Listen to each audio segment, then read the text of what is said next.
Okay, well, thank you everybody for coming out tonight. My name is Lauren Sinatra. I'm the energy coordinator for the town of Nantucket, our energy office, and I'm here along with my colleague George Aronson, who is our senior technical advisor. This past May, the Nantucket Board of Selectmen endorsed a set of energy policies which encourage the town to take a more proactive role in long-term energy planning and strategy, and we're very excited to present tonight's forum on this very topic. Tonight's presenters are Mr. Tim Rowan, who is the Director of Energy and Environmental Policy at National Grid, and Mr. Ryan Constable, who is the Manager of National Grid's Distribution and Planning Department. They've also come with a number of their colleagues who I will leave it to them to introduce. So without further ado, I'd like to introduce and welcome Tim Rowan and Ryan Constable.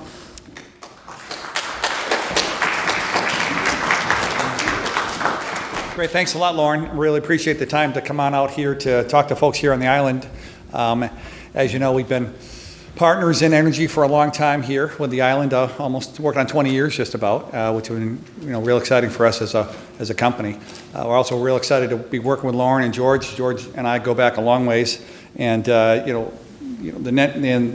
Nantucket Energy Office has been very, very aggressive, very helpful in terms of getting the message out about things like energy efficiency.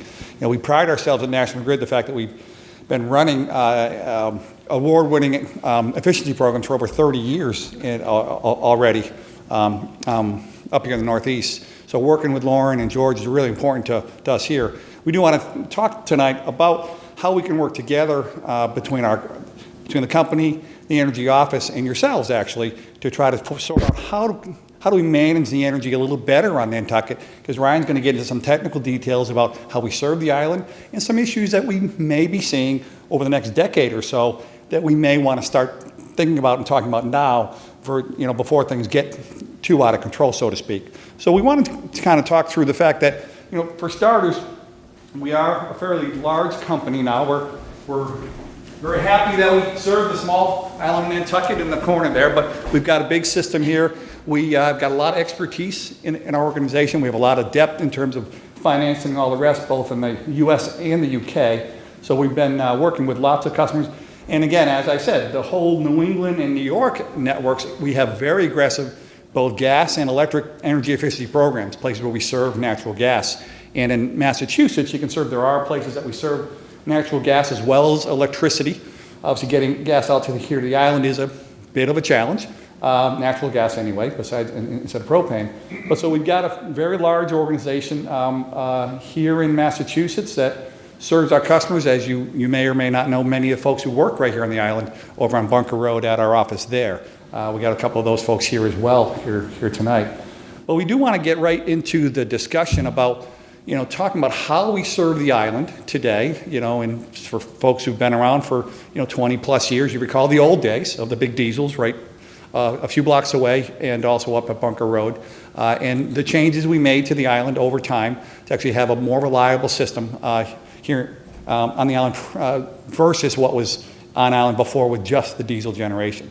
So, but we do have to start thinking about what to do next. The island is very popular, as you folks know better than anyone else, for folks to come out to. And folks like to be comfortable on the island. And Ryan's going to get into some of the details around when are the highest loads, electrical loads on the island. Because we actually have to size our system to the maximum amount of power needed at any point in time. We bill you as over time, so we talk in terms of megawatts or kilowatts or watts. Megawatts are 1,000,000 watts, and kilowatts are 1,000 watts. We bill you on kilowatt hours. So we actually look at how many kilowatts you need at any point in time, measure them over an hour, and that's how many kilowatt hours you've used in that hour. We add them up over the month, and we bill you for the 30 days or for the month for the total amount of power you've used.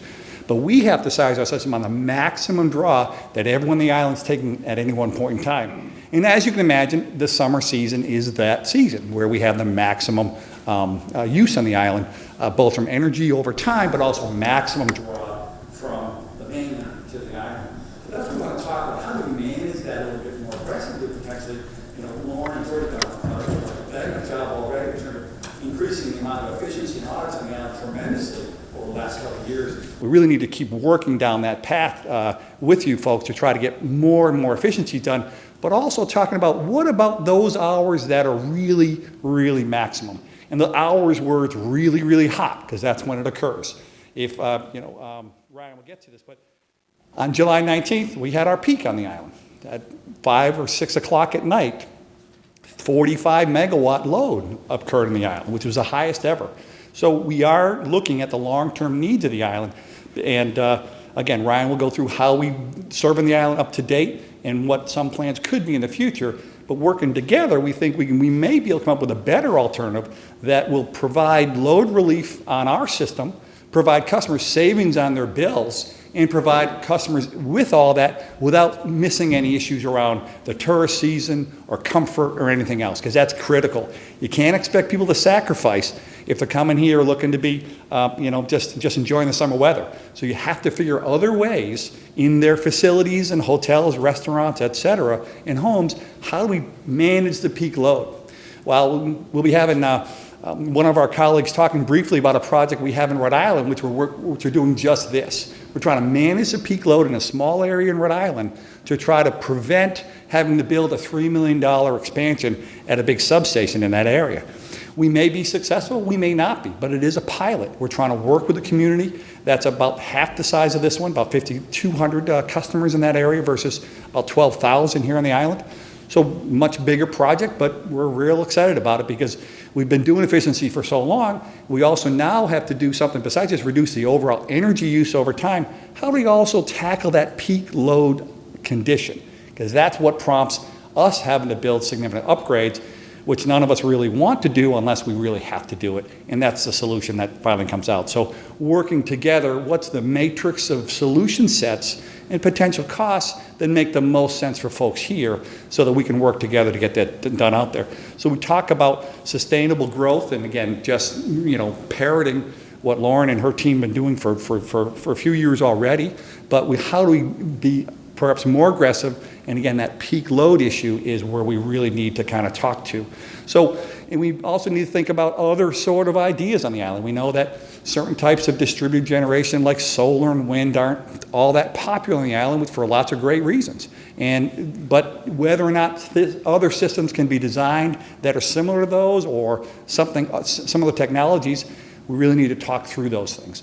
So when we talk about challenging any ideas, there's certain things folks have been doing for a long time. Are those the same things we want to do in the future? Or perhaps we want to start doing something just a little bit different going forward? So we're not talking about a third cable tonight. It's not going to happen. You'll see the load growth numbers that show that something will have to happen over the next decade, and that may be a third cable, but it may not be a third cable, depending how aggressively we work on managing that peak load here on the island. So as we'll talk about it, but the bottom line is it takes a long time to build those cables. And it's something that if we have to pull that plug in the next couple of 3 or 4 years, we'll have to come to that solution together and decide if that's in the best interest here of the folks on the island or not. So bottom line is we do provide highly reliable service. Believe it or not, I know Thanksgiving morning was a little bit of a hiccup, but Nantucket actually has the highest reliability of our whole system that I showed you just a few minutes ago. And it's actually up in the second or first quartile of reliability nationally. Now, that's due to lots of different things. One of the major things is you're not nearly as heavily treed as in the mainland, right? That's a big issue for us on the mainland, whereas it's not an issue here. So there's some there. So, but our whole premise is to invest in the system so that we have highly reliable service to deliver electricity to our customers. So we have to design around when it's a nice day, when we don't have any issues, and also a day where something goes south. What if something happens? I mean, what if someone drags an anchor and somehow snags one of the cables? It happens. We've seen it happen in our own system, in other parts of our system, and it's not a common issue, but it does happen around the world as well. So we need to understand what is the insurance to make sure the lights stay on as much as possible. We are regulated by the DPU. Anything we do will go through for a very public process with the filings there, public meetings here on the island, public meetings probably in Boston. So whatever we kind of come up with, we want to move forward.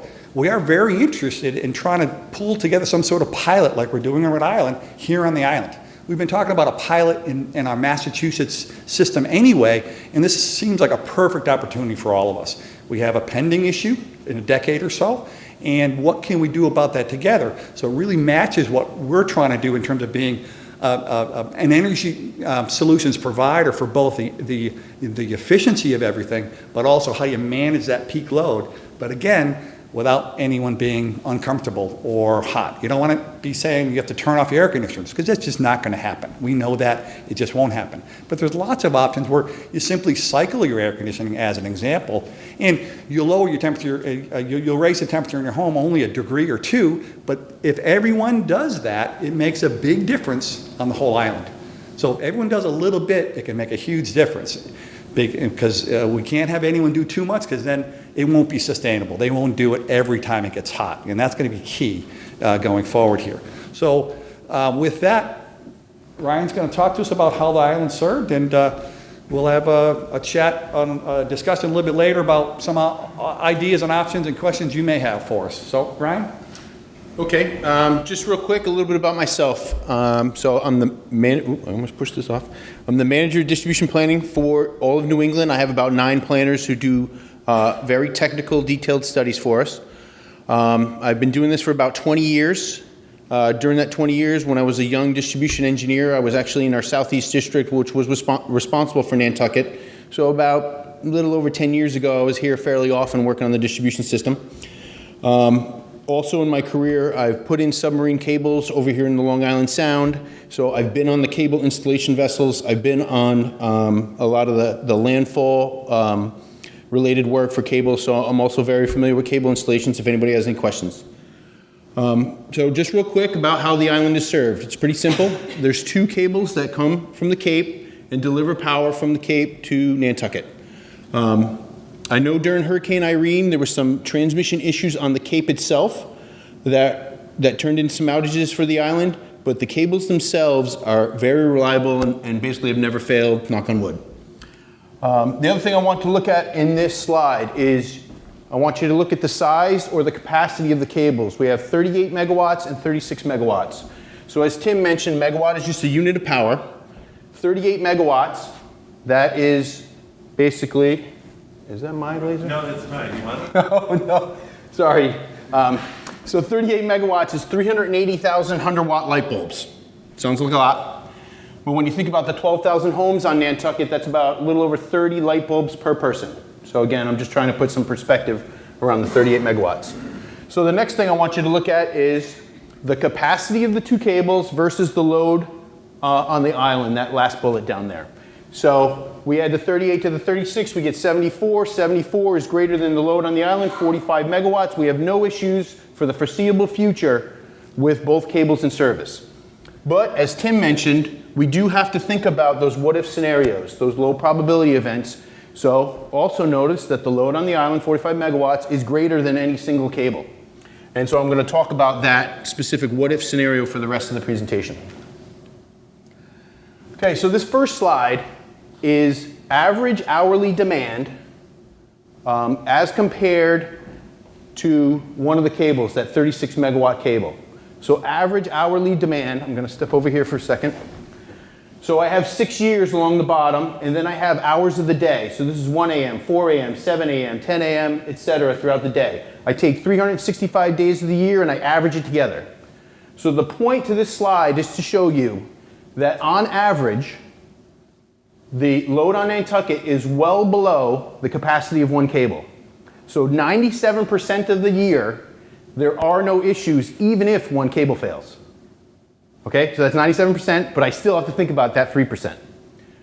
Okay, and one of the reasons we show slides like this is when we talk about these what-if contingency scenarios, sometimes people get the wrong message. So this is basically saying the sky is not falling. It is an event we need to plan for, but it's under control. We have plenty of time, and we need to think about it intelligently, and we'll get there.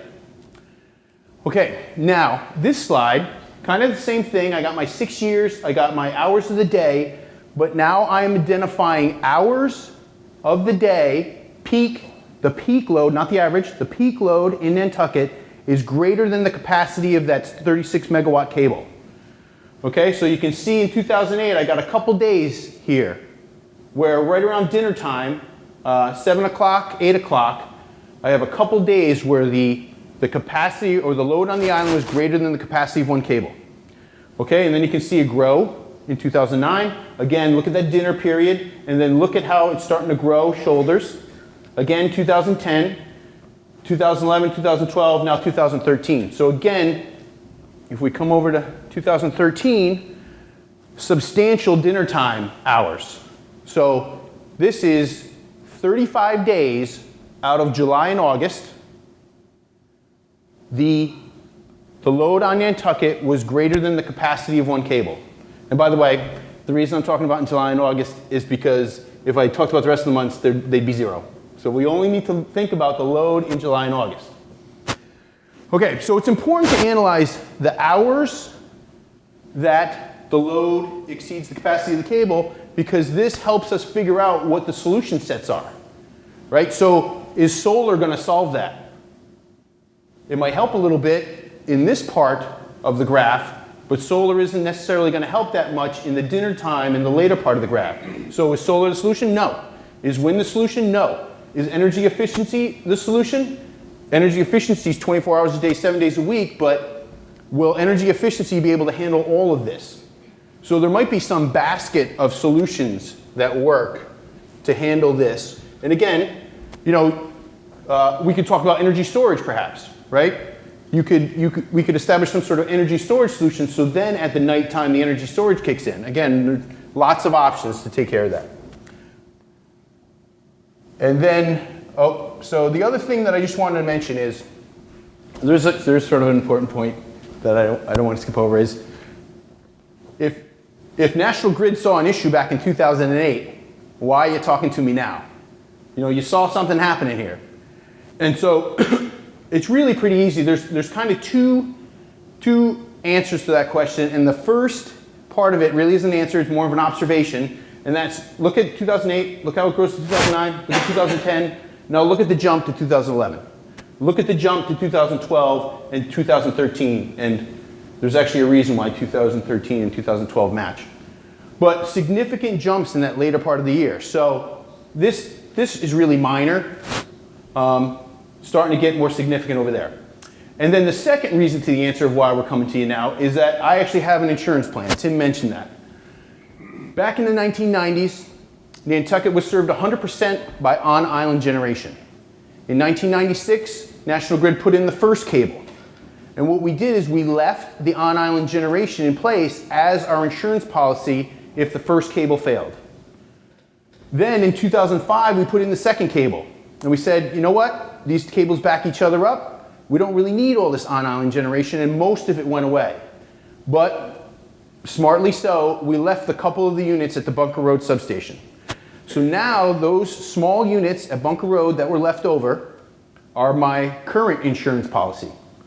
And so if you think back to that graph, that I can just start the Bunker Road generation, no problem. I can start the Bunker Road generation. I can start the Bunker Road generation. Now here and here, these last 3 years, I'm going to start the Bunker Road generation if the cable would have failed, but I'm starting to exceed the capacity of that generation that's already there.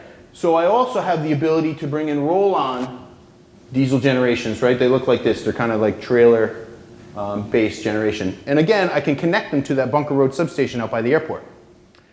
So I basically have an insurance policy that I get to put on top of the capacity of the cable. All right, so now I talked about the hours of concern. We talked about the number of days on that previous slide. Now this slide talks about how much. So the first thing I want you to look at is these purple bars in the beginning of the graph. And what I want you to notice is 2008, 2009, 2010, pretty steady. Nice, steady, minor growth, very much in line with the rest of New England. Now look at 2011, 2012, 2013, see how they jump? So the growth in Nantucket over the past 3 years has roughly been double that of the rest of New England. So the rest of New England sees 1 to 2% growth rate. In 2012, New England actually saw a negative growth rate. Nantucket has been experienced 5, 6, 7% growth every year, which is significant. And you guys probably know better than I of why that is. No? So, yeah, I mean, and that's actually one of the things we should probably talk about is figure out why Nantucket is growing so much, and then perhaps that's one of that analysis will help us drive us to a solution. Okay, so now look at my green line, which is the capacity of one cable plus existing generation, and now the blue bars are my future growth. Okay, so right away you're going to go to 2014. You're going to go, hey, the bar's above your green line. So again, I have that insurance policy, and it consists of roll-on generation. So for 2014, all I do is arrange for more roll-on generation. Again, I can put it right at that Bunker Road substation. And I can do that for many years. So again, this isn't a sky is falling event. This is something where we have some time. I already have an insurance plan that's backing us up, and we can figure out how to possibly reduce that blue growth. The other thing that I just want to mention about my insurance plan is there might be some people who are not in favor of diesel generation as an insurance plan, and that's fine too. I'm perfectly willing to figure out a different insurance plan. But the thing to understand is if I get rid of my 10 or so megawatts that I get to add on to the capacity of the cable, we have to deal with that as well. So if I get rid of my insurance plan, I actually have to lower this green bar. And then we have to figure out a way to deal with the rest of that. And then the only other point I wanted to make on this slide is if Nantucket continues to grow at the rate it's growing, all we're doing with my insurance plan, with whatever basket of solutions we can develop, is really deferring a third cable. So I stopped the graph at 2023. If we continue past 10 years, 15 years, 20 years from now, if Nantucket keeps growing like this, and we do all the energy efficiency possible, and I bring on some more roll-on generation or whatever the solution set is, I still will need a third cable somewhere out there. I actually prefer that it's closer to the 20 years because then I'll be close to retirement, and yeah, it'll be the next engineer. So that's basically it. Do we want Lindsay? Yeah, I think what we wanted to talk about now is the fact that, one of the things Brian asked there earlier was, what's the load growth? And I think probably somewhat commonsensical for folks. I mean, folks, like to renovate facilities on the island, right? They like to be comfortable. There's a lot of central air conditioning going in, even the older homes, right? So there's a lot of that activity going on, and obviously it is that super hot week we're talking about. That 45 megawatt day was, that July 19th, that Thursday of that really hot week in July. So what's causing it is one thing we kind of need to think through. What can we, and then ultimately what can we do about it? I did want to just get Lindsay Foley up just for a minute to talk about our project in Rhode Island where we're doing this. I mentioned just briefly, but it's really exciting what she's working on, and the engagement of the customers has been really neat to get as fully involved as they've been. So Lindsay, just gives us minutes on that, that'd be great. Sure. Thanks. Hi, everybody. My name is Lindsay Foley. I'm a project manager with National Grid, and I've had the privilege to work on some really neat projects, particularly this one in Rhode Island. So Tiverton and Little Compton, Rhode Island, are neighboring towns who also have high electric growth rates. And they've been so high in the past few years that there's been a need identified to, in the near future, install a substation upgrade to that area so that they can serve all the extra demand. We've been working with that community since 2012 to see if there's anything we can do to push out that substation upgrade by a few years. So most of what we've been doing so far has revolved around energy efficiency and load management technologies and methodologies. In terms of energy efficiency, we've been focusing on heavily marketing and promoting our building assessment programs. We have similar residential and commercial building assessment programs in Rhode Island that we have in Massachusetts. Some of you may be familiar with Mass Save, hopefully. It's very similar to that. And they basically, someone comes into the home or the business, they evaluate the efficiency of the building, and they give the customer a list of recommendations for upgrades to their home to make it more efficient. They'll also install some products on site right while they're there, like light bulbs and low-flow shower heads. And hopefully, the customer will take advantage of some of the things or all of the things on the recommended list. And with those recommendations, they also list the rebates that the company offers through the statewide programs. So we've done a lot in our pilot program to try to promote that and get customers to take advantage of it because it's good for everybody. In addition, in these towns, we've identified, Tim's talked a little bit, and Ryan have talked a little bit about identifying the driver of the load growth in the area. One of the things that we've identified in these towns is that during those highest demand days, air conditioning seems to be one of the biggest contributors to that. And so some of the additional incentives and offers we have for customers in that area revolve around AC. So for example, we offer customers a $25 rebate and a free recycling if they'll go and recycle their old air conditioning unit. Normally you have to pay a fee to recycle air conditioning units, which some of you may know. So in addition to doing that for free for them, arranging for that, we also give them a $25 rebate. We also give them a rebate for purchasing a new efficient AC unit. So if they do both, then it's like recycling your old unit for free and then getting $75 back on your new efficient AC unit. So we're really excited about those, and we've seen a lot of participation in that, especially this year, which has been very encouraging. In terms of load management, if customers decide that they would like to participate in this portion of the pilot, we actually give them a free Wi-Fi programmable thermostat.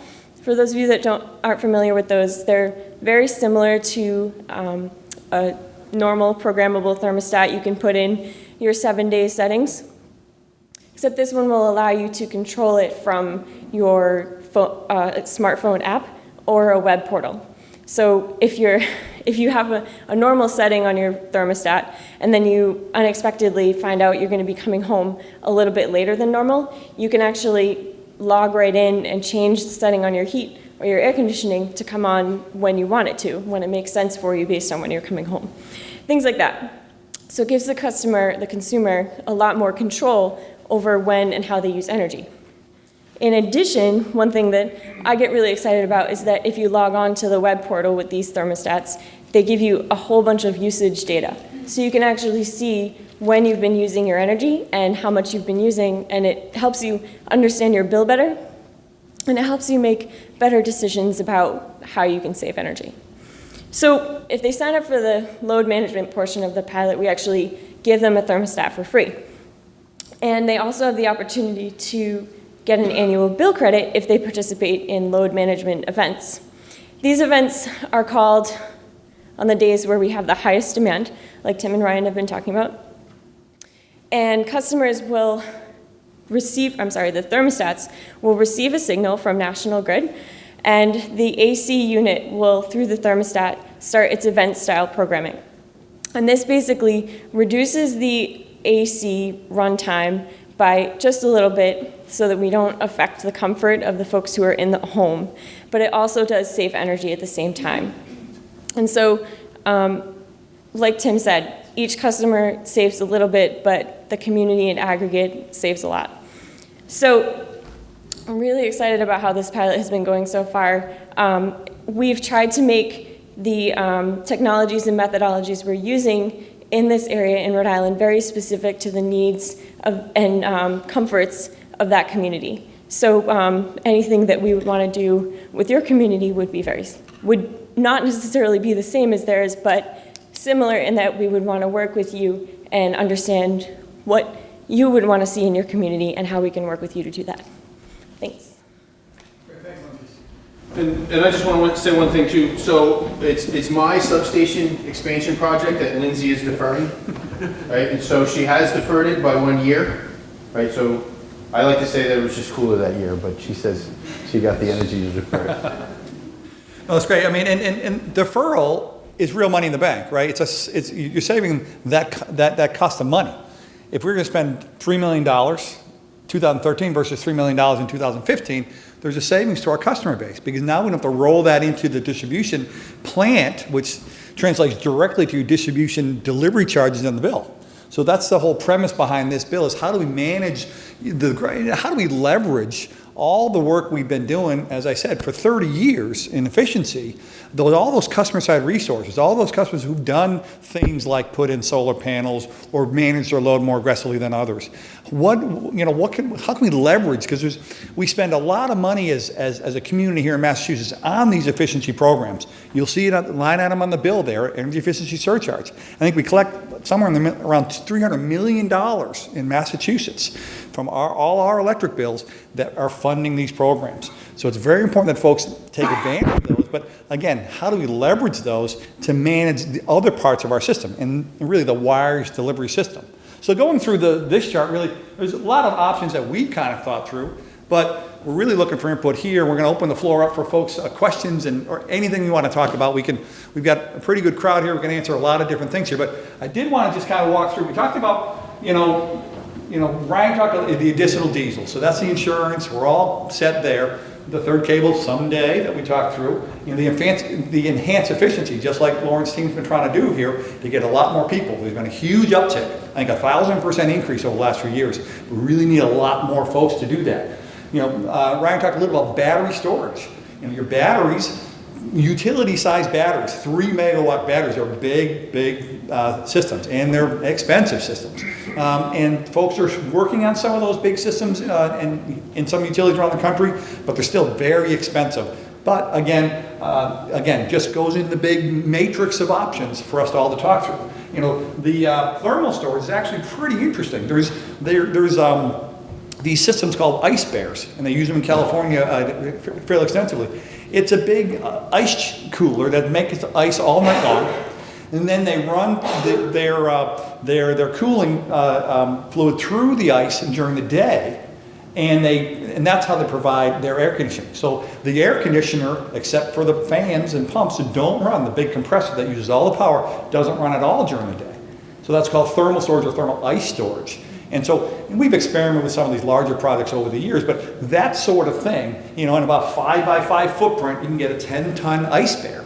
They're not all that inexpensive either, but again, it's a huge savings on the electric bill, but also really takes your whole air conditioning load off the peak but doesn't affect your air conditioning at all. Your temperatures don't change at all. So that's really interesting, and larger facilities can do larger systems like that.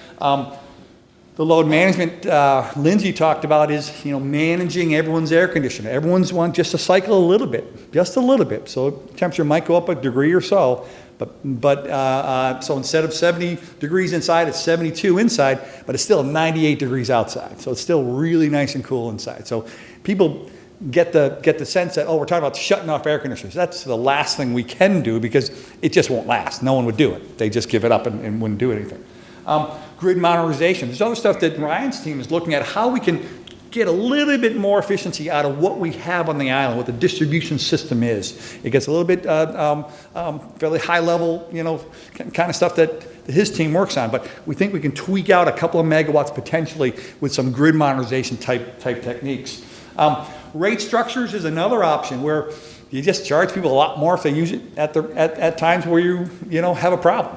It's usually not very palatable. People get a little anxious about the bills. Bills are high enough already, for crying out loud. Why cause that problem? But again, it's an option that really needs to be looked at, because if you're managing your load and you don't have to pay for that, but someone else isn't, well, who should pay, right? I mean, the whole issue of how we pay for these things is always out there.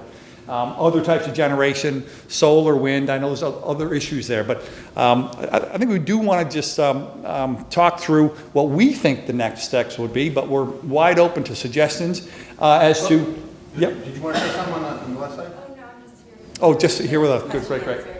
So here's Ryan's stuff, and this is Ryan. Oh, I'm sorry. This is, but that's his stuff in the system. But we really want to talk about this matrix of things. His team works on all the technical stuff in terms of the distribution system, but Lindsay and her team work on the technical stuff for our customers, on the customer side of the meter.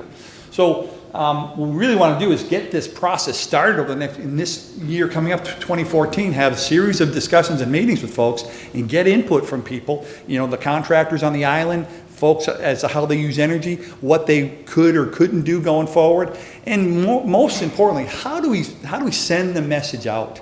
How do we get more people engaged? Because the more people are engaged, the less each of us have to do. And that's really the key piece here. And I think that's where we can really work together. So that's where we're kind of thinking is the next step, but wide open for suggestions. So first thing is some questions from what we said and or some input. We'd be happy to, yeah, right in front. So I was interested in the programmable thermostat and solar things that you mentioned. From what I've seen of this Nest programmable thermostat, it's like it would make a huge difference if this Nest programmable thermostat, there's a discount. Hello? Is it on?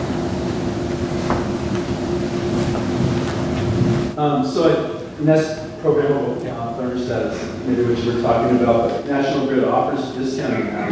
I tried to sign up for it.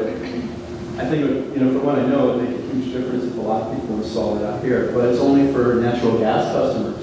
So I guess question one is, would that be extended to Nantucket, so that people would start to install it? I think it's a really attractive option. And the other one is the Solarized Mass program. Are we eligible for that out here, or is that just a block? We can answer both, but start with the thermostat, Lindsay, if you want. Yep. So the thermostat, like you said, we do offer the Nest thermostat for the natural gas customers. The thermostat we're using for Tiffany and Little Compton is an Ecobee thermostat. It's essentially the same thing, just a different brand. And ecobee.com is a great website. It's a great product. If we would design solutions and products that would work for your community. So if we discussed and you guys were really interested in Wi-Fi thermostats, I think that's going to make a big difference, and we definitely do. I think that there will definitely be room to extend that to all customers on Nantucket, not just the natural gas. Do you want to take the solar?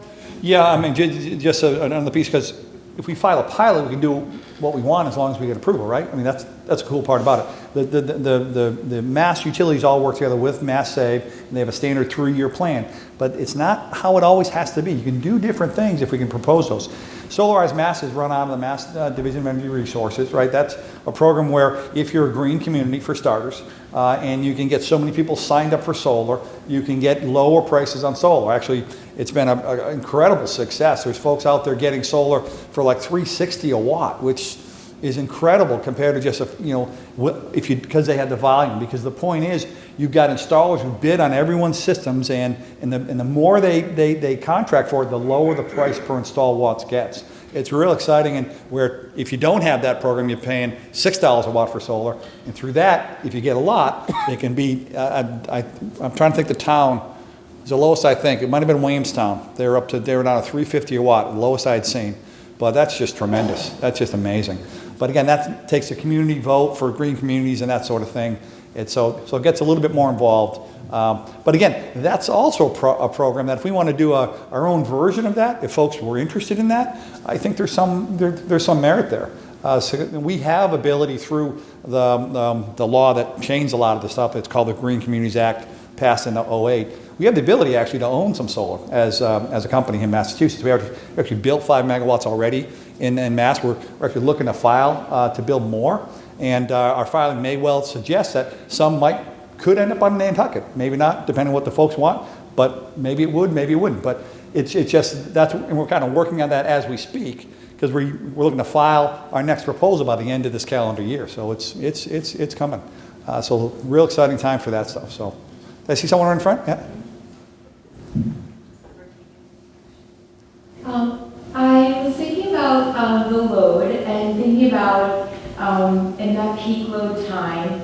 I was wondering, I know that I get in the mail something that compares me to my neighbors and tells me how efficient I am. And I think that that is an effective way for somebody to understand, where they are in the scale of things. I know that a lot of the customers that come here aren't really incentivized by like a charge to their bill. I don't really think that that is going to incentivize somebody to lower the temperature of their AC unit or whatever. But I was wondering if those people who, compared to their neighbors, were among the greater users, if they could be actually targeted and approached not from a way like, you can save money if you do this, but more, we as a community would really appreciate if you could lower your bill. And then that those people could be approached and then maybe go to their house specifically to do the audit or somehow figure out what at these large consumers, be it residential and business, you could go in and then actually get in their door to help them lower their energy. Yeah, we're going to need all the help from everyone in the room to do that. I mean, that's the whole marketing. How will we get to these certain segments? Because we know who the biggest users are. Obviously, we see their bills, right? I mean, we can sort by highest to lowest on the Highline. So we actually expect to target market to certain types of customers. But as you said, the bill savings may or may not mean anything to certain folks, right? It may or may not mean anything to anyone whose bill is only $50 a month, right? So you save $1, right? I mean, so there's other messages that we really need to throw out there, and where Nantucket has a big green community already, I think that could be really an effective way. And the more of us who kind of pull together on that and kind of work through their social circles to get other folks engaged, that's the way we're going to make this happen, because without it, as you said, it's going to be very difficult. But great idea, yeah. Anyone else here? Oh, there we go, yeah. As far as managing peak load goes, most of Nantucket's town buildings, at least the ones I can think of, all have standby diesel generators. Granted, given the cost of diesel fuel is a lot more than electricity that you're buying wholesale. But is the town island-wide during these peak load scenarios enough of a user where you could incentivize these generators to manage peak load? Well, the challenge there is the environmental permitting of the generators. They're only allowed to run if the lights are off. That's the real dilemma here. And really, these small ones that the larger homes and businesses have, depending on the size, they may not be properly permitted. But if we as a utility run a program, we would have to make sure everything's properly permitted to run properly. So we'd have to clean up those. Not that it's something we shouldn't look at, but it's something that we would have to walk through and try to run.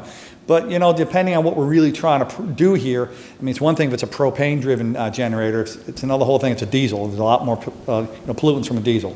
But again, we'd have to kind of think through how that would work. But, when we get involved with a program like that, we would need to make sure things are properly permitted, because we would be the entity, if you will, that would operate that program. So even though each one is individually exempt, collectively we'd have to think through that one, and we'd have to just kind of work together as to how that. But that was one of the thoughts we had. I think we had it on that other thing. Customers who have backup generation for when the lights do go out. Luckily, not very often, Ryan. Yes. So. And so who? I know there's all the permitting issues and so forth, but who would I talk to about that? Would I talk to you, George? Yeah, I mean, right now the town, seeing the largest backup diesels at the wastewater treatment plant, it's already registered in a demand management program. But there are also, in many private homes, there are a lot of smaller backup generators, and more people are putting in backup generators in private homes in response to Hurricane Sandy and other outages. So it's an interesting question. Is there a way to aggregate them, and is there a way to manage the collective environmental impact in a way that would be acceptable? Because the generators are sitting there doing nothing, and if there's a way to harness that, it's something to explore. Absolutely, absolutely. Now, I was curious if you had lists, because I don't know if there is any master list of who has a generator on the market other than the installer. The only lists we keep are those systems that are running in parallel with our system. So, for example, the wind turbine at the high school runs in parallel with us, so it runs even when the power's on, right? So that's That's where we do to review the safety of the system and make sure it won't affect the neighbors when it runs in parallel. We don't track, and we don't have any rules requiring any tracking for customer-owned generation that only comes on once the power goes out. So that's where I think approaching the contractor community of folks who install those systems would really be a way to try to get some of that information, at least to get numbers, and then from there, potentially try to approach those individual customers. And if I could follow up, you made a distinction between propane fire generators and diesel fire generator, I'm presuming from an environmental perspective. Yeah, that's all. Yeah, that's all. We also want to make sure we're trying to do everything as green as possible when we're out here, right? I mean, so that's important going forward. So.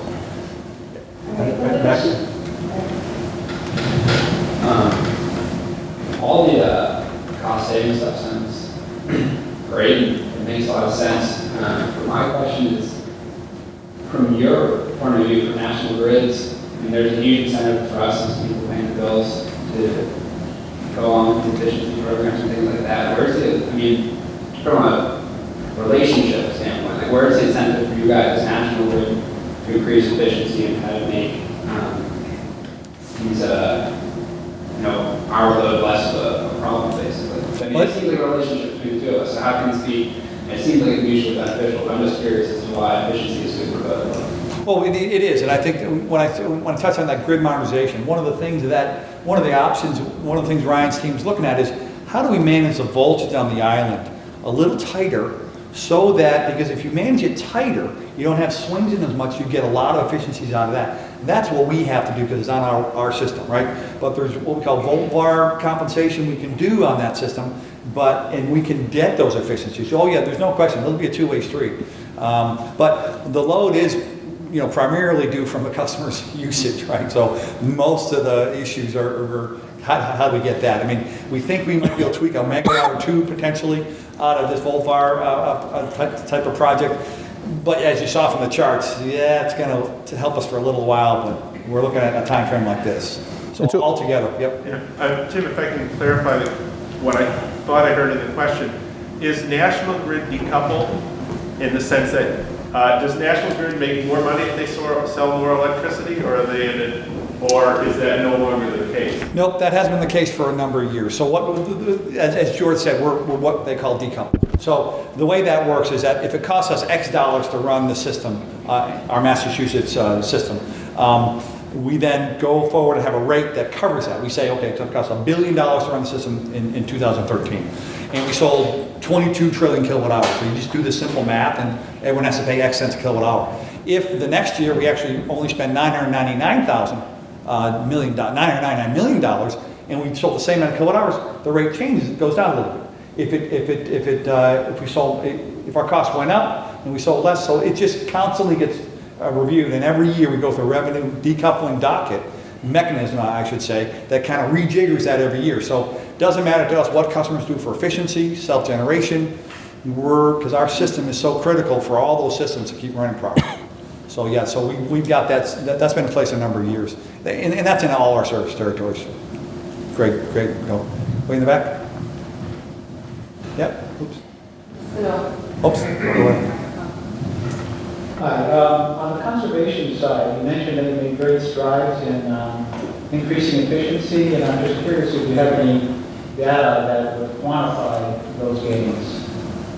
Yeah, every year we file our results from our efficiency programs to the DPU that shows exactly how much was spent, what the actual savings were in terms of energy savings, kilowatt hours, the peak load reduction that we talked, the megawatt or kilowatt number, because we constantly have to prove that those are cost effective. In other words, the cost to run the programs are lower than the benefits that those programs provide. Because it seemed like the charts that you showed kind of showed the opposite. That you couldn't really tell any efficiency gains with an increased So, could I just interrupt 1 second? Sure, go ahead. Yep. Oops, let me go this way.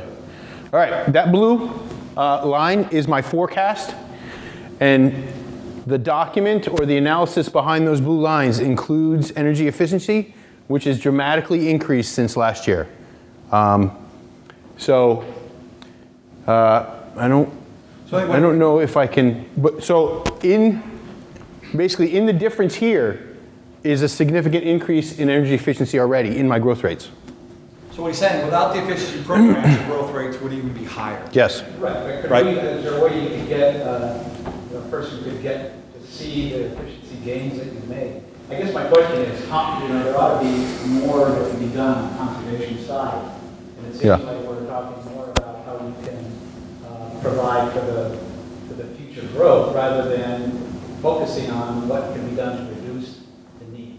Oh, yeah, I mean, our whole challenge here, we're hoping we get to level this off, Yeah. right? We don't, I don't think any of us want the growth if we don't have to or need it for your economic growth as a community, right? So again, that's in the premise of that Green Communities Act I talked about was efficiency was and is fairly specifically reducing the amount of load growth in Massachusetts by a solid 1, I think 2% almost this year, right? Our goal is like 2.5% reduction in the total energy usage in the state. So that's designed to reduce the load growth. And it's been working quite well, but lots of other things impact it. And until Nantucket runs out of buildable land, there will always be some growth, right? So you want energy efficiency to either negate that growth or balance against it, right? So Maybe I could just take a minute to talk about the Mass Save Correct, Residential yeah, Program, which is a service of a utility-sponsored energy efficiency program. I can tell you that in 2011, CSG was the lead vendor for this program on behalf of National Grid. Came to Nantucket once. They audited 32 houses, and since the Energy Office became involved and became active promoters of the program, we've gotten National Grid's commitment to come on a quarterly basis, and now we're averaging about 250 and 300 homes a year, and it's at least 3 times. But I am also similarly curious. I have the metrics of how many light bulbs have been installed, how many low-flow shower heads have been installed, but what does that translate to in energy and cost savings? That's been a challenge. We have that data. Yeah, we can easily provide that data. Yeah. Yep. I would contact them. And I just want to say that the next time National Grid will be coming up to do home energy assessments for free, no cost, is February 3rd through 8th. And there's more information on the folders in the back of the room, or visit ackenergy.org for more information or talk to me. I have 2 questions. One is, what are your plans to communicate to the seasonal homeowners in July and August with energy saving plans and with an approach? Because basically you're looking at a green audience here tonight, and that group has their people turn on the air conditioners in July and then turn them off when they leave in August. And I think a lot of us do not have air conditioners in our homes. We have chosen not to do that or can't afford it. But cost is not an object with that group. The second question is, what are we, maybe this is for Lauren, she's doing a great job, maybe picking up on that Green Communities process for qualifying that we started on several years ago, and then the Board of Selectmen decided not to continue with it. Are there benefits that we are not receiving because we as a town are not pursuing that?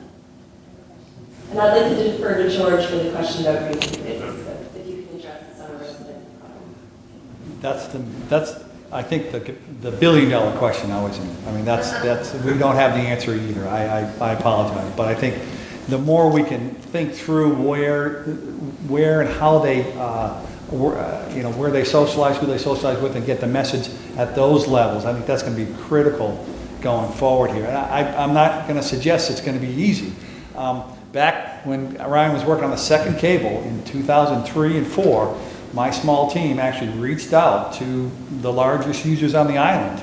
And, at the time, the whole greenness wasn't quite as popular. Climate change wasn't really on everyone's forefront. We got minimal response at the time. And we thought we were doing the right thing to try to reach out, what can we do? And we were doing that mostly at the time because we had some permitting delays. And so we're a little nervous about when will the second cable actually be energized. And that's why we said, well, what can we do to manage the load for maybe just a little while till we can get it energized? And we didn't have much success at all. So again, I think that's something else we really need your help to brainstorm around and figure out where and how we approach those types of folks. I mean, we've got other contacts as well that we work through, and so we'll be working on that from our highest levels, from our executive officers too, who know some of these folks, and again, and other messages we can give them. I mean, it's going to be a challenge. I'm not going to suggest it's going to be simple, but I think working as hard as we can together, I think we can at least get a dent to some of them, and you just start slow, and eventually you'll get more and more involved with it. But really, as you just said, it's not a money thing, right? It's a community thing. It's an environmental thing. It's a very different message that we really have to construct for those folks. Okay. Okay. Somebody wants me to walk into the fray on the Green Communities Act, and that's, I know, been very controversial on Nantucket. It's been the subject of numerous town meeting votes. There are 5 criteria to be the green community in Massachusetts. They include adopting the stretch code. They include a by right siting for wind turbines and the renewables, and I don't need to recap the history of the controversy there. But what I did hear tonight, which is that there is an alternative path to go after some of the same programs that might be reserved for green communities through the National Grid pilot program approach. And in part, this is because of Nantucket's unique situation. It is an island. It does have a history where Nantucket Electric was acquired and gives it, in some cases, a little different status, and is certainly electrically separated from the mainland, so it has its own unique set of circumstances. And so I think some of the programs that maybe were piloted in the green community subset of municipalities might also be piloted or adapted here under the pilot program approach that Tim mentioned earlier. So I think instead of, perhaps what we need to focus on is actually getting the programs done instead of getting the land done. And we can use other ways to get to the same place just by going through a different path. So I think that would be my response. And there is one other thing I want to mention, which is in particular on the solarized Massachusetts. I mean, again, Nantucket has some interesting issues because the entire island is a historic district, and that affects what can be done to the appearance of buildings in terms of solar PV facilities on rooftops, for example, with the core district and otherwise. And again, those are some issues that are specific to Nantucket that we may have to pilot, try a few things here before we can mass produce them. We're looking to do some pilots and to work through those issues on a pilot basis. And the hope is that we get the first or second facility through and we can have a prototype for others, and then we can go to the mass production stage. So no simple answers, but we may have to see Nantucket's own separate path or different role to the same places that other towns are doing. In the back, there's been a fellow waiting patiently out the back. I'm sorry.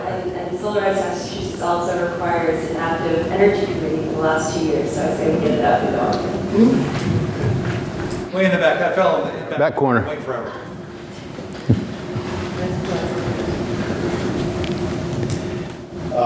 Two things. One thing, or a couple things. You said in regard to reliability of Nantucket, I just want to say that your line guys out here working, pouring down rain, fixing a mismarked cable and pouring rain. These guys do a tremendous amount of work out here on the lines. I've seen them work in the preventative maintenance. I think that's one reason why we're so reliable out here. Question in regard to the grid. Are we a smart grid system here? Want me to do that one? Tuning to smart grid? So the term smart grid is actually, it depends on a very personal understanding of the word smart grid. So I'm just going to go with my understanding of smart grid, and you can tell me if it aligns with yours. So a smart grid is basically an electric distribution system that has intelligence and automation. So intelligence in the form of sensors, and automation in the form of it can actually restore customers automatically, and devices communicate with other devices. They don't wait for me to send a line person out there to work on it, or they wait for a dispatcher to push a button. All right, so that's smart grid to me. Is that That's fine. Is that fine? Okay. The answer to that question So Nantucket is, I would say halfway there. halfway, okay. Halfway? Yeah. So Nantucket has some automated switches and capacitors throughout the island. This automation was put in many years ago, so it's not the latest technology, but there is a little bit of automation on Nantucket. It's not like the smart grid pilot you might hear about we're doing in Worcester. That's kind of the latest technology. So, so I guess my answer is no, Nantucket is not smart grid. It's partially there. The other thing is, we've spoken about wind, and we've spoken about solar both. We all know that wind stops at night during the prime time that you need the energy. Solar, the sun goes down, or the solar cells get covered in salt and all that. I haven't heard anything in regard to tidal power or anything in regard to that. Is National Grid thinking about that? Because We actually took, we have a very strong current out here for a channel that's supposedly going to be rebuilt by years. And it would be feasible to put something in there at the same time to try to use that energy for water going back and forth. we actually had was on tidal there. power on our thing here, but somehow it fell off here. You know, tidal power is still a really developing technology. Water is just so much more dense than air. So folks try to take a wind turbine design and make a water turbine in the water, and they just haven't been very successful yet. And as a utility, and a conservative utility, because you folks rely on us to give you power 24/7, we don't like to use serial number one because we just don't want to put our customers in that risk. We like to get a technology that's been developed, has some real history to it, and has a full maintenance type of arrangement around it too. So as they get developed going forward, we're very interested in them. I think they're still a little too new for anything short term, but we go out 8, 9, 10 years. Very possible, very possible. But thank you for that about our folks on the island. We really appreciate that sort of feedback. That's great. Thank you. Yeah. Thanks for the presentation for your team here. Can we go back to the load forecast graph? Sure. Oh, I'm hitting buttons too. 10-year process to get through approvals and the construction of the cable. So, in which year do you have to make that decision to initiate that 10-year process? So I'm actually going to go to the last one. So we're going to conduct the in-depth technical analysis, which is basically our detailed study. So it's probably going to take about a year. So let's say that starts in January. So in December of 2014, we will have analyzed the system and basically decide, and at the same time, hopefully energy efficiency is happening and so forth, that rolls into the study. But we'll decide when that cable would happen. And so let's just pick a year, right? So let's say I want the cable in 2025, right? I'm basically going to back up from 2025 and start my 10-year process because I'm going to have probably about 2 years of engineering, which will be significant root analysis, right? That's actually what takes the majority of the time. Then I'm probably going to have at least 4 years of permitting, and again, that's there's a variety of permits with a number of stakeholder engagement requirements and alternative analysis and sufficiency, et cetera, et cetera. And then there's the simple scheduling of the construction and actually doing the construction, which will take a couple years. So again, whenever we see the need far out in the future, we're just going to back up 10 years. So or we might only have a few years, depending on the outcomes of your technical analysis, we might only have a few years to convince you that, or to bend that load growth curve down, right? So I just use 2025 as an example, right? Remember the insurance plan I talked about? So I get to increment that insurance plan. So my preference is actually to increment that roll-on generation plan as much as possible. But as I increment the roll-on generators, and I bring 2 roll-on generators, and then I bring 4 roll-on generators, and then I bring 6. Every time I increment that, I actually make it harder on myself to set those generators up and to transfer the power around the island, right? It just becomes more of a logistical issue. So Again, 2025 was just an example. I have no idea when it's going to be. But I'm going to keep incrementing my insurance plan as long as it's okay with everybody else and push that out as far as I can. And specifically concurrently with his technical analysis starting as we speak here, that's this other process Lindsay's team, myself, others will be engaged with here, Lauren, George, all interested parties to try to sort out what can we do here.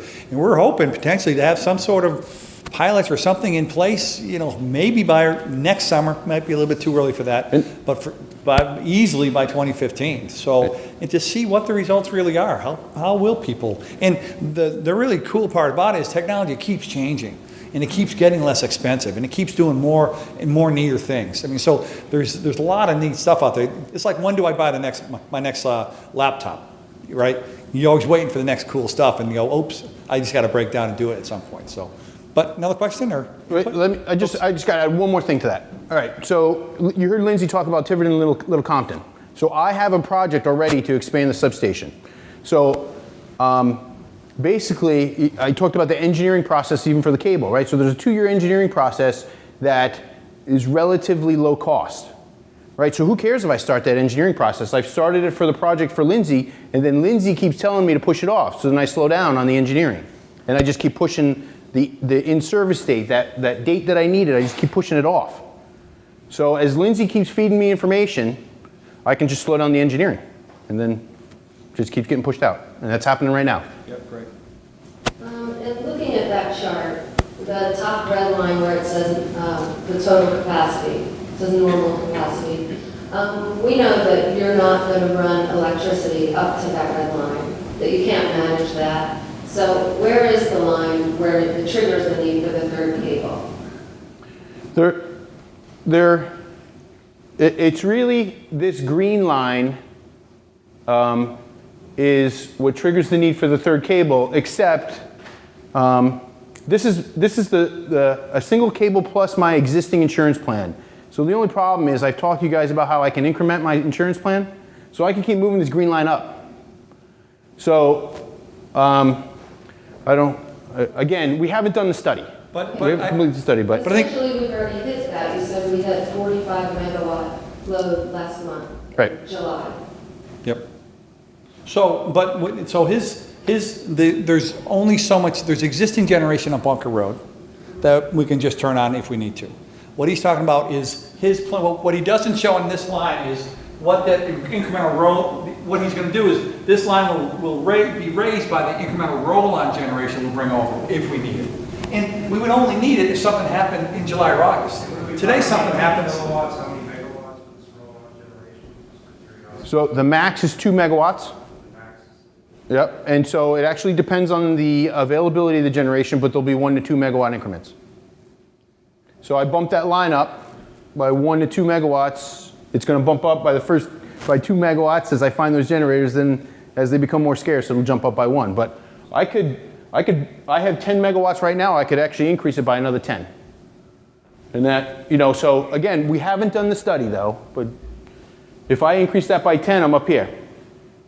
I'm up close to 2023. And then the second part of my question is, why are we just looking at delaying the third cable? And we know that's going to be about at least a $50 million cost for ratepayers. Why can't we look seriously to a plan to never need a third cable? Oh, and sorry, go ahead. So the problem is I will run out of the physical ability, the electrical ability to connect more roll-on generation. So at some point, my green line is going to stop. So we have 2 substations on the island. We have Candle Street and we have Bunker Road. So those are the only 2 places I can connect the generation. At some point, I'm not going to be able to fit anything in the physical property of the sites. So that green line, my insurance policy will stop at some place, say 10 years from now or so. And then again, if Nantucket continues to grow and that new green line gets exceeded, that's when we'll have to start thinking about the cable.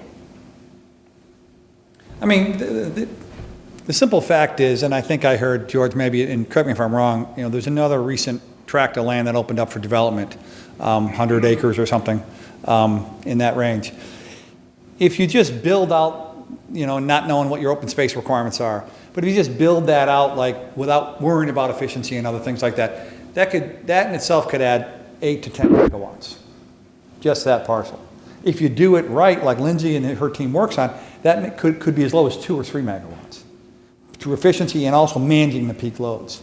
So that's the kind of thing going forward we need to work on together, right? Is how do you have growth on the island for everyone to make a buck, obviously, but also manage it in an intelligent way. And I think that's where that's where this other process. What if we took that 100 acres and put 12 megawatts of solar and put, 6 megawatts of wind somewhere? So there's a balance of 2 kinds of energy. Just something that we have a plan that we can produce energy, take some municipal buildings off the grid. Yeah, Lower them. I think our challenge is unless we have energy storage, solar in themselves can't solve the problem. Ryan brought that up early, right? Well, most modern wind and solar systems have some sort of battery system incorporated in it. So you wouldn't put a solar or wind system in unless it had a battery. That's not our experience. Yeah, I mean, we've interconnected 200 megawatts of wind and solar in the last year and a half in Massachusetts, and virtually none of it puts in battery storage with it. Okay, well, my question was for the original draft. If we're talking about solar and wind as an option, doesn't that increase the megawatts if we're increasing the amount of solar and wind that we use on the island? Would that increase our max megawatts? No, it would decrease it, right? So this is the load through my cables. This is the load through those submarine cables. So if I put generation on the island, the load's just simply not going to go through the cables. And then... What about like the maximum capacity for generation of megawatts? That little green line. Oh, yeah. Would that go up? Yes. Would it increase? And so how is that reflected? And so, yes, you could say that the green line would go up, but I would instead watch this blue line go down, right? So as you put in that solar generation, that blue line is actually going to go down.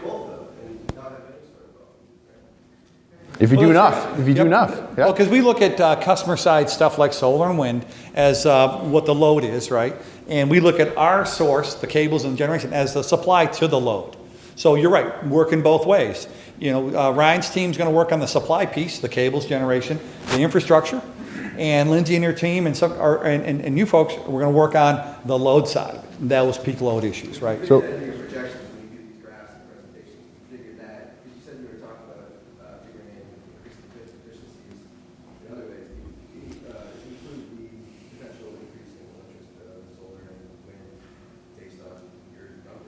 Yeah, based on historical values, but we don't include some sort of special target, right? So if we came up with a pilot program, that wouldn't be in my base document where I figure out my growth rates. I apply that later.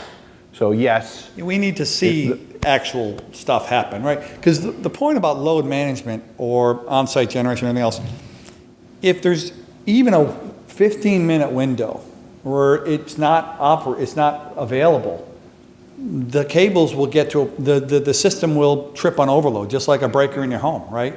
So it's not just if we've got this 5 to 10 p.m. issue here, right?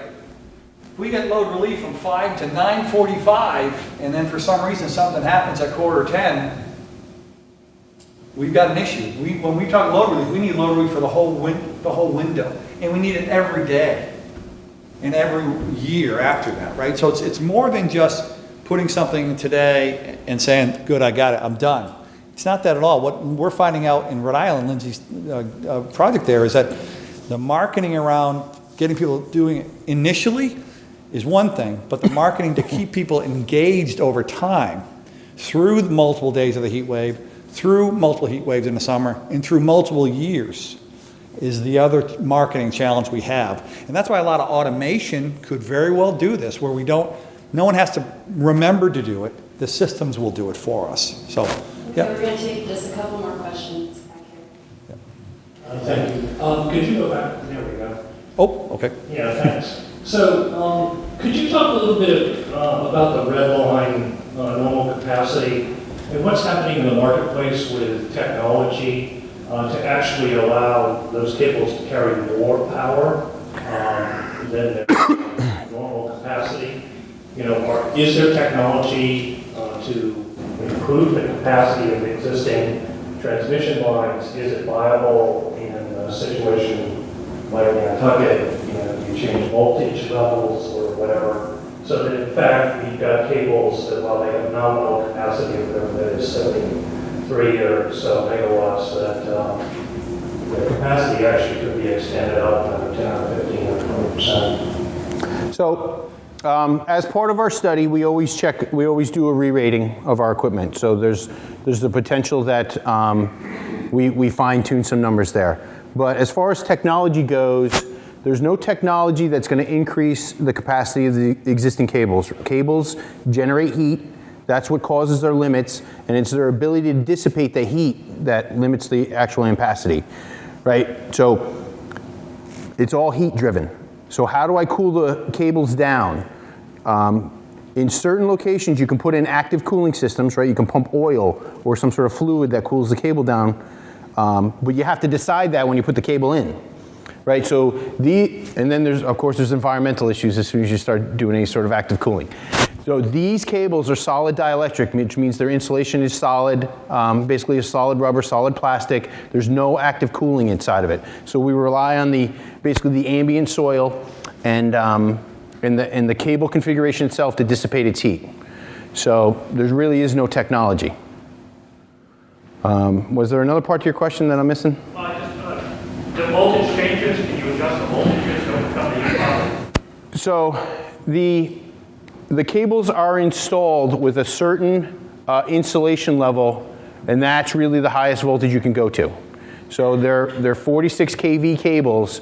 So again, we could have decided when we put them in to put in a higher insulated cable, but it would have been much more expensive. It would have actually generated much more permits and so forth. So we opted for the 46 kV cables at that time. So we can't increase the voltage on these cables because of the insulation level. I'm wondering how much land on Nantucket belongs to National Grid and how that land fits in or maybe doesn't fit in with the company's future plans. So I don't know. Yeah, Steve, we had some folks from on Island. All I know is the property at Bunker Road and Candle Street. Is that it? That's all that National Grid owns right now. It's the Candle Street property I recently lived. So they were parking cars this summer. And the Bunker Road facility, I'm not sure the acreage on that. There is some significant land that was expanded to if necessary. I just walked in, so I apologize. Just catch you by. So Bunker Road, I need some space to put in the roll-on generators. So I need to kind of reserve some insurance space there. Same at Candle Street. And Well, the solar projects we built in Mass, we built on our own, on old manufactured gas plant sites, brownfield sites actually, and we did it specifically because otherwise those sites would never be tax producing for the cities and towns around. So we specifically put them there for the economic development of those towns to help them with that. Plus, we could reuse those facilities. So, yeah, if we've got a lot of property here, we can put now. Solar takes up a lot of room, it really does. But if there's opportunity, we'll be looking at that as well. Absolutely. Just maybe one or two more.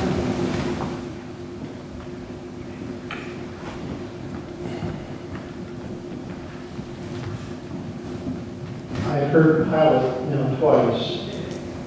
What starts this? What's the beginning of that process? Well, I think the beginning is tonight, right? I mean, we'll be talking with Lauren after this, and other folks and we'll be around later on if you folks have questions after when the program ends. So don't worry about if you still have questions. But so we want to get that process started as soon as possible. We talked about January, 2014, right? So how do we start this engagement?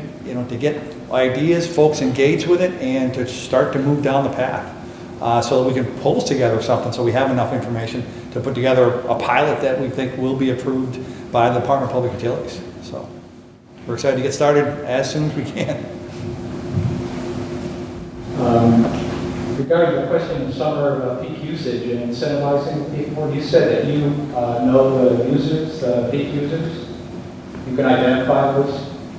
Well, yes, we can. And we don't know them, so I'm wondering if you just publish them. It's customer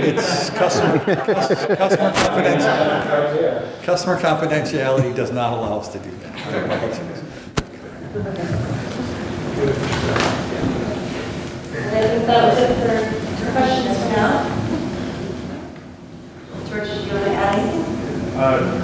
I mean, we'll stay here afterwards to take individual questions, and certainly we're going to be, we're available to get additional suggestions or pilots or other thoughts and pass them on. Just a quick question. You talk about pilot programs. Are you guys aggressively in contact with battery technology companies, manufacturers? Do you guys foresee that as a potential alleviation as far as So you want to talk about the battery storage with smart grid, or you want me? Well, the everything we did in New York?